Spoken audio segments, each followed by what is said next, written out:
ಒಳ ಮೀಸಲಾತಿ ಹೋರಾಟ ಸಮಿತಿಯ ರಾಜ್ಯ ಸಂಚಾಲಕರು ಕರಿಯಪ್ಪ ಗುಡಿಬೆನ್ನ ನಾನು ಇವತ್ತು ಮಾಧ್ಯಮದ ಮೂಲಕ ಮಾತಾಡ್ತಾ ಇದ್ದೀನಿ. ಮಾನ್ಯ ಸಿದ್ದರಾಮಯ್ಯನವರೇ, ನೀವು ನಮಗೆ ದ್ರೋಹ ಮಾಡಿದಂಥ ಏನು ವ್ಯವಸ್ಥೆ ಇದೆಯಲ್ಲ, ನೀವೇನಾದರೂ ಯೋಚನೆ ಮಾಡಿರಾ? ಕೇಂದ್ರ ಸರ್ಕಾರ ಮೋದಿಯವರ ಮಾಡಿರ್ತಕ್ಕಂಥ ಕೃತ್ಯದಿಂದ EWS ತಗೊಂಡಿರ್ತಕ್ಕಂಥ ಮೀಸಲಾತಿ ಅನ್ಯಾಯದಿಂದ ನಮಗೆ ಇವತ್ತಿಗೂ ನ್ಯಾಯ ಸಿಗ್ತಾ ಇಲ್ಲ. ಆ ಶೆಡ್ಯೂಲ್ ಸೇರಿಸಲಿಲ್ಲ BJP ಸರ್ಕಾರ ಇದ್ದಾಗ, ಡಬಲ್ ಇಂಜಿನ್ ಸರ್ಕಾರ ಇದ್ದಾಗ. ಆದರೆ ಅವರು ಮೋಸ ಮಾಡಿರಂತೇಳಿ ನಾವು ನಿಮ್ಮನ್ನು ತಂದಿವಲ್ಲ, ನಿಮ್ಮನ್ನು ಆಯ್ಕೆ ಮಾಡ್ಕೊಂಡಿವಲ್ಲ, ನಿಮ್ಮ ಸರ್ಕಾರವನ್ನು ತಂದಿದ್ದೀವಲ್ಲ, ನಮಗೆ ದ್ರೋಹ ಮಾಡ್ತೀರಾ ನೀವು?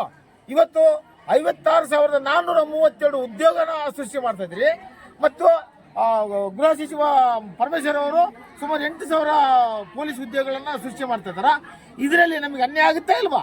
ನಾವು ಬೀದಿ ಪಾಲಾಗ್ತವೆ ಇಲ್ಲ? ಅಲೆಮಾರಿಗಳು ನ್ಯಾಯ ಸಿಗ್ತಾ ಇದರಲ್ಲಿ 5-5-4 ತಂದ್ರೆ ಮಾತ್ರ ರಾಜ್ಯ ಸರ್ಕಾರ ಉಳಿತಿದೆ. ಇಲ್ಲ ಅಂದ್ರೆ ನಿಮಗೆ ಸರಿಯಾದ ಬುದ್ಧಿಯನ್ನು ಕಲಿಸ್ತೀವಿ ಸಿದ್ದರಾಮಯ್ಯವರೇ. ಇಡೀ ರಾಜ್ಯದಲ್ಲಿ ನಾವು ಹೋರಾಟ ಮಾಡ್ತಾ ಇದೀವಿ. ಅದೇ ರೀತಿಯಾಗಿ ಇಡೀ ರಾಜ್ಯಕ್ಕೆ ನಾನು ಕರೆ ಕೊಡ್ತಾ ಇದ್ದೇನೆ. ಇಡೀ ರಾಜ್ಯದ ಮಾದಿಗ ಮಹಾಸಭಾದ ಒಡನಾಡಿಗಳೇ, ಅಲೆಮಾರಿಗಳೇ, ನೋವುಂಡ ಸಮುದಾಯಗಳ ಮೀಸಲಾತಿ ಬರುವ ಸಮುದಾಯಗಳೇ, ನೀವು ಕಡ್ಡಾಯವಾಗಿ ಬರುವ 11 ತಾರೀಕಿಗೆ ಬೆಂಗಳೂರಿಗೆ ಬಸ್ಸನೋ ಕಾರೋನೋ ಟೆಂಪೋನೋ ಅದರಲ್ಲಿ ಯಾವ ರೀತಿ ತಗೊಂಡ್ಬರ್ತೀರಿ ಗೊತ್ತಿಲ್ಲ, ಮನೆಗೊಂದು ಬುತ್ತಿ ಕೈಗೊಂದು ರೊಟ್ಟಿ ಹಿಡ್ಕೊಂಡು ಬೆಂಗಳೂರು ಬರಬೇಕು.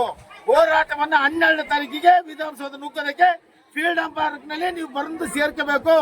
ನಾನು ಹೋರಾಡ್ತಾ ಇದ್ದೀನಿ, ನೀವು ಬರಲೇಬೇಕು. ರಾಜ್ಯ ಸರ್ಕಾರದ ಸಿದ್ದರಾಮಯ್ಯ ಹೇಳ್ತಾ ಇದ್ದೀನಿ, ಈ ಬಾರಿ ನನ್ನ ಪ್ರಾಣ ಹೋದ್ರ ಚಿಂತನ ಸಿದ್ದರಾಮಯ್ಯವರೇ, ನಮ್ಮ ಪ್ರಾಣ ಕಳ್ಕೊಳಕ್ ನಾವು ಬರ್ತಾ ಇದೀವಿ ಬೆಂಗಳೂರಿಗೆ. ಮೀಸಲಾತಿ ಕೊಡಕ್ ನೀವು ರೆಡಿ ಇದೆಯಾ? ಇಲ್ಲ ನಮ್ಮ